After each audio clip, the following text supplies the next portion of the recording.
হে ভিউৱাৰ্ছ কেনে আছে আপোনালোক আশা কৰোঁ সকলোৱে ভালে আছে বন্ধুসকল ইতিমধ্যে আপোনালোকে গম পাইছে যে বেগন জান নামৰ এখন ধাৰাবাহিকে ইতিমধ্যে বিতৰ্কৰ সৃষ্টি কৰিছে আৰু এই বিতৰ্কৰ মাজত খাঙৰ খাই পৰিছে বেগম জানৰ মুখ্য অভিনেত্ৰী প্ৰীতি কংকনা ইতিমধ্যে বেগম জান এই যিখন অসমীয়া ধাৰাবাহিক চেনেল এখন অসমৰ এটা খ্যাতনামা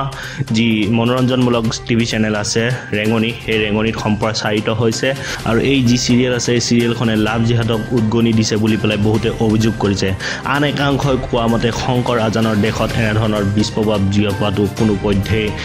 সমৰ্থনযোগ্য হ'ব নোৱাৰে প্ৰেমৰ কোনো ধৰ্ম নাই তেনে স্থলতে বেগম জানৰ বিতৰ্কক লৈ পেলাই অভিনেত্ৰী যিটো মূল চৰিত্ৰত আছে প্ৰীতি কংকনা সেই প্ৰীতি কংকনাক ধৰ্ষণ আৰু এচিড আক্ৰমণৰ লগতে হত্যাৰ ভাবুকি আহি পৰিছে ইতিমধ্যে দিছপুৰ থানাত অভিনেত্ৰীগৰাকীৰ লগতে স্বামী জনপ্ৰিয় কণ্ঠশিল্পী সীমান্ত শেখাৰে দাখিল কৰিছে এখন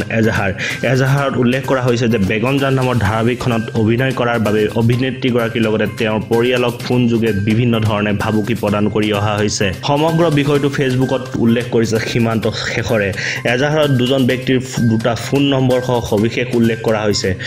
অভিযোগ মতে এই কেটা ফোন নম্বৰৰ জৰিয়তে অভিনেত্ৰীগৰাকীক ধৰ্ষণ এচিড আক্ৰমণ আৰু হত্যাৰ ভাবুকি প্ৰদান কৰা হৈছে উল্লেখযোগ্য যে ৰাজ্যৰ এটা ব্যক্তিগত চেনেল ৰেঙনিত বেগম জান নামৰ ধাৰাবাহিকখনে বৰ্তমান সৃষ্টি কৰিছে বিতৰ্ক ধাৰাবাহিকখনৰ জৰিয়তে কথিত লাভ জিহাদৰ উচতনি দিয়াৰ অভিযোগে ছ'চিয়েল মিডিয়াত একাংশই চলাই গৈছে কেম্পেইন বন্ধুসকল এই ক্ষেত্ৰত আপোনালোকে কিভাৱে আমাক তলত কমেণ্ট কৰি জনা ভিডিঅ'টো ভাল লাইক আৰু শ্বেয়াৰ কৰিব নাপাহৰিব লগতে আমাৰ চেনেলটো ছাবস্ক্ৰাইব কৰিব নাপাহৰিব ধন্যবাদ